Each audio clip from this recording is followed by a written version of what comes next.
Thanks for checking out the show. As always, you can drop me an email, talkshownerd@gmail.com, or leave a comment here on YouTube. Again, we'll have the full show with a lot more commentary and detail coming up again this weekend, available where all the podcasts are located, regardless of whatever service that you use.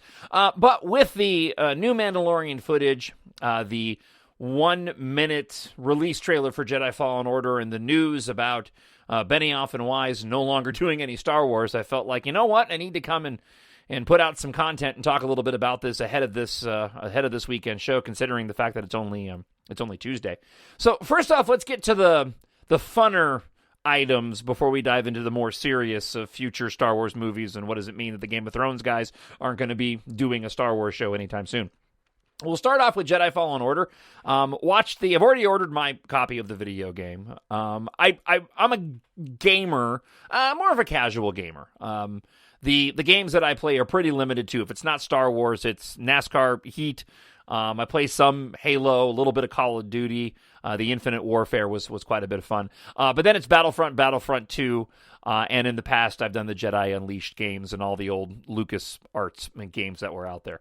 I'm really excited for Jedi Fallen Order. I don't get giddy like I do when it comes to the movies or the television shows or the cartoons. It's just something that I enjoy. When it comes to Jedi Fallen Order, though, it really seems like there was a very concerted focus on not just the gameplay, but the story. And I am, really excited to see what this story is going to entail. More so than I ever have in the past. Usually when I just go play a game, I just play the game and I just enjoy it.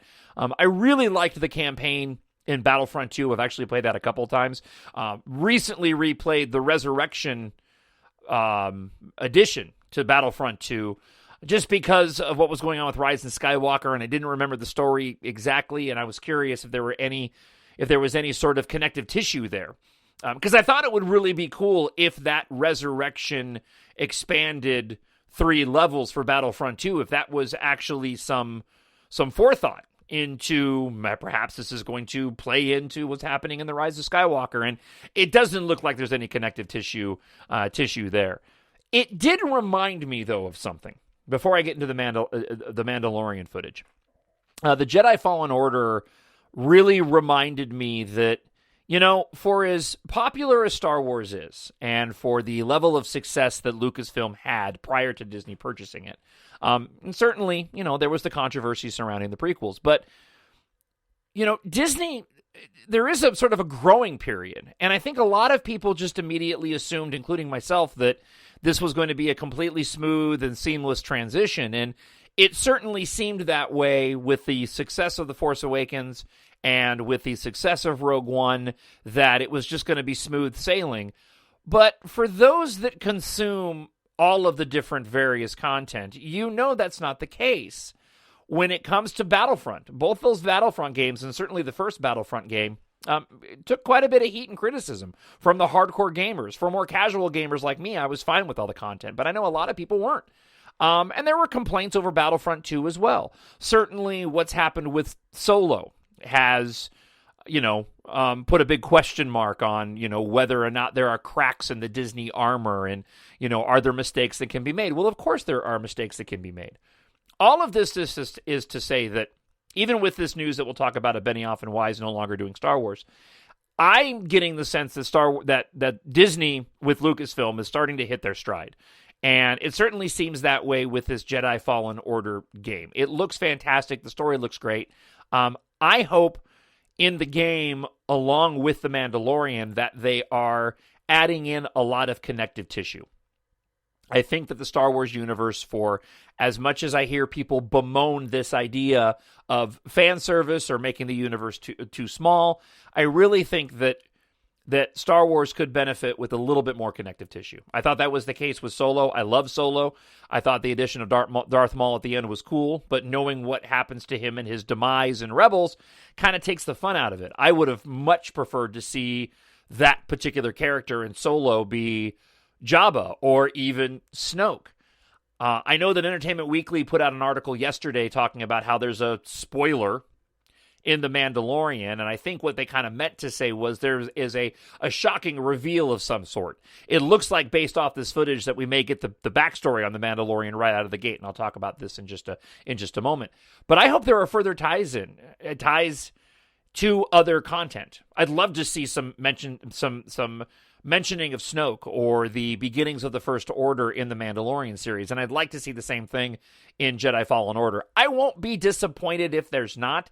These are just sort of like desires that I have and things that I personally believe would go and benefit the larger Star Wars universe. But the game looks fantastic. Can't wait to get it. Already got it pre-ordered, and it's just going to be such a great, fun ride between now and December 19th, because with all the Star Wars content, it really is going to close that gap to the big show, and the show that I'm looking forward to the most, The Rise of Skywalker, which we'll talk more about again coming up on this weekend show. So now, spinning over to the Mandalorian footage. It was a shorter trailer than I actually think the original one was. Some of the shots look fantastic. There's a lot of references to the prequels, with a couple of the vehicles and some of the super battle droids. I thought was fantastic. Certainly we're getting more of a vibe. Really small little details that I thought were rad. Seeing the Mandalorian and one of the new characters on riding those beasts on the mountainside. We saw the bodies frozen in carbonite on the Razor Crest, and in this one you actually see it open and you see one of those bodies being transported out. A lot of Easter eggs, if you will, in the cantina in the trailer in and of itself. The space footage, and for those that are familiar with the show, I love vehicles. The space footage looks fantastic, and if you've seen any of the leaked behind-the-scenes video that was shown at San Diego Comic-Con, I believe, you'll know that in that footage, they showed how they actually started using some practical effects again. And some of those shots of the Razor Crest in space were actually done in a traditional Star Wars fashion, minus the CG. Look, I don't care how it's all done. I think it's neat. I have a brother who works in special effects, has for years, so I'm fascinated by all that. I always have been. I can actually attribute probably my love of vehicles to my brother just because of his love of vehicles, and him being one that actually kit bashed an entire Executor Star Destroyer when he was younger trying to get a gig. I mean, it's just fantastic. But some of the space shots just look great. And it all has, as Jon Favreau has said in the recent press conferences, it all has a very Star Wars vibe to it. I didn't stay up last night to watch it. I went to bed. That kind of shows you my level of fandom to it, and I'll talk about this in just a moment. It's not that I'm not excited, but I want to explain that. And when I watched it this morning, I was half asleep at 2:30 in the morning. So getting off of work, coming home, sitting down right before I went to record this and watching it again, that's when it clicked. I'm really excited for this show now. On a different level than the Saga films. But this show looks like it's got a ton of potential. And it's just, how great is it that we live in a world now where we're going to have not only a brand new Star Wars movie, and even though there's going to be a delay for a couple of years, maybe, we'll talk about this in a moment, when it comes to future films, this Star Wars content that it looks like they're going to be producing, the quality of it is just spectacular. And there were some pretty epic shots in this Mandalorian trailer. I'm hyped for it. I'm hyped for it on a different level than I am The Rise of Skywalker. And this is the point that I wanted to drive home, and that I made mention of in a shorter podcast in Blastercast on the Blaster app earlier today. And that is, it really is, to me, for me personally, it's the difference between like my favorite band, Depeche Mode, of which right behind me up here I've got all their albums in physical form. It's the difference between Depeche Mode releasing a single and going, yeah, man, I'm really excited for that single. I can't wait to hear it. And then getting the full album, right? Using movies as an example, the MCU. I'm more of a casual fan of the MCU. I enjoy the movies. I like the singular films, your Ant-Man, your Thor, your Captain Marvel. But really, it's the big show, the saga films of the Avengers movies, that I enjoy more, that give me more of that sense of satisfaction. What I'm very curious to see is whether or not the Mandalorian series is going to be able to grab a hold of fans like me who want and have a desire to talk about it and the mythology to the same level that we do the saga films. That's the struggle that Disney has to tackle. In a post-Skywalker saga world, are they going to be able to capture that same type of magic that drives the fandom to want to talk about this content, right, ad nauseum? I mean, consistently. That fills up the Reddit leaks page. That's at the heart of the fandom, even though it's a minority of the fandom. And I talked about this on last week's show. The bulk of Star Wars fans are casual fans, like I'm a casual fan of the MCU. You go to the theaters, you maybe see the movies once or twice in theaters, maybe if you like them. You buy the Blu-rays, you watch them, but I'm not going into Avengers, Marvel, MCU Reddit pages. I'm not listening to Marvel podcasts, right? So I'm more of a casual fan. That is also the bulk of Star Wars fans. We are a minority that produces content and you that listen to this content. However, we are a very important minority because we're kind of the beating heart of the fandom that keeps the rest of that fandom alive. And I really hope that Jon Favreau, Dave Filoni, the other directors of The Mandalorian, the producers of it, Kathleen Kennedy, are able to go and capture that kind of magic and start building up that type of mythology. I hope that Mandalorian is laid out in such a way where you're going to be begging for the next episode like we were Game of Thrones. I don't see the evidence of that yet, but I don't know what the story is, and I haven't seen any of the footage and where it's all going. When it comes to that EW article about the spoiler being in there and changing, there's something big within the first show that has an impact on Star Wars at large.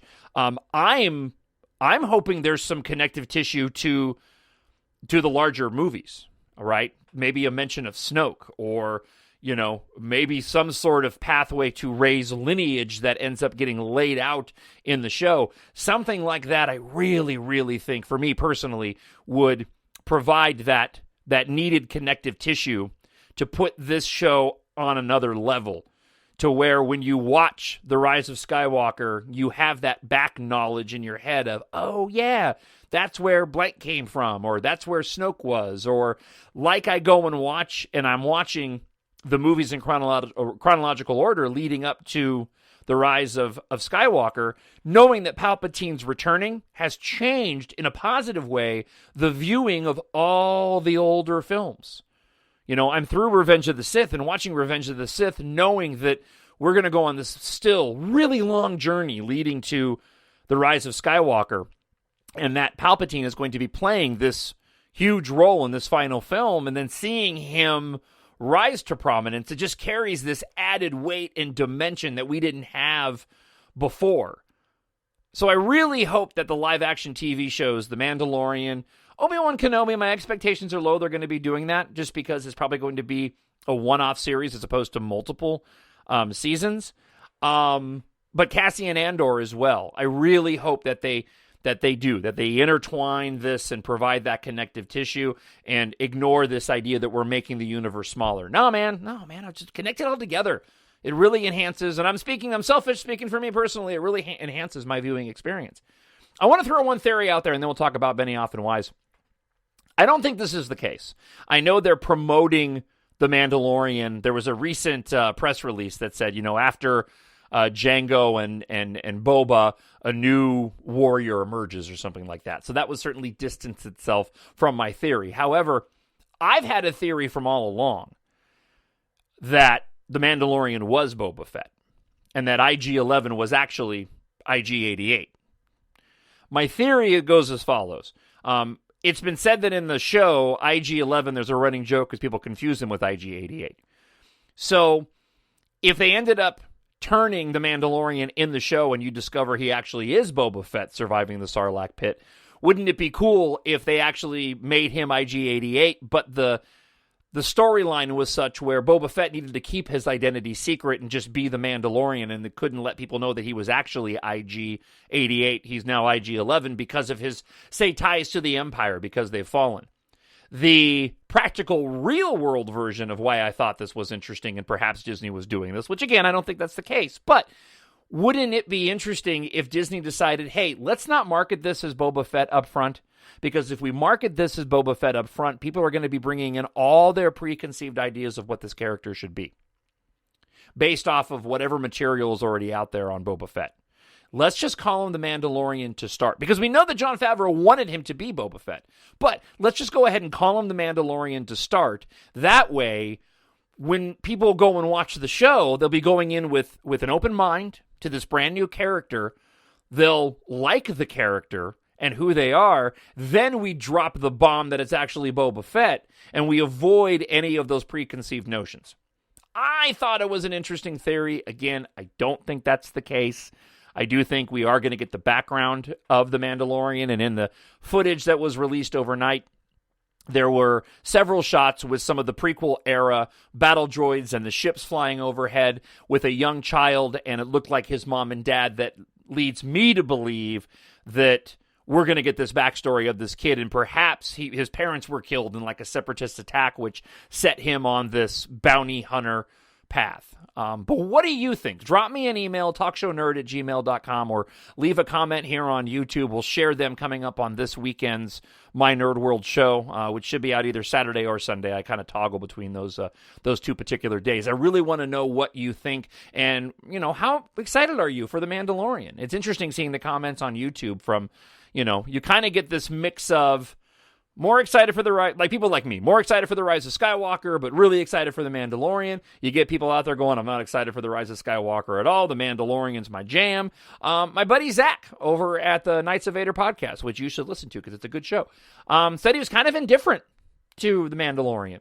And again, we as fans, we're picky that way, and we like what we like. It'll be interesting to see if those opinions change once the actual show debuts here in a couple of weeks on November 12th. All right, one more item, and then I'll wrap up. Again, I'm going to keep it short today. So it was announced overnight, and I woke up to this with the Mandalorian footage, that Benioff and Weiss were off of doing their Star Wars films. Bye-bye. See you later. I'm excited about this news. I'm not excited about this news because I wasn't looking forward to Benioff and Weiss doing Star Wars. I actually was. I happen to like Game of Thrones. I happen to think the final season was solid. I really enjoyed that final episode. I thought it was incredibly impactful, and I like what they did with it. I understand that people have their views over it, and a lot of people hated it, and they hated what happened to Daenerys, and I didn't. I thought it was great. I thought the transition was great. Seeing her lose her damn mind, I thought was fantastic.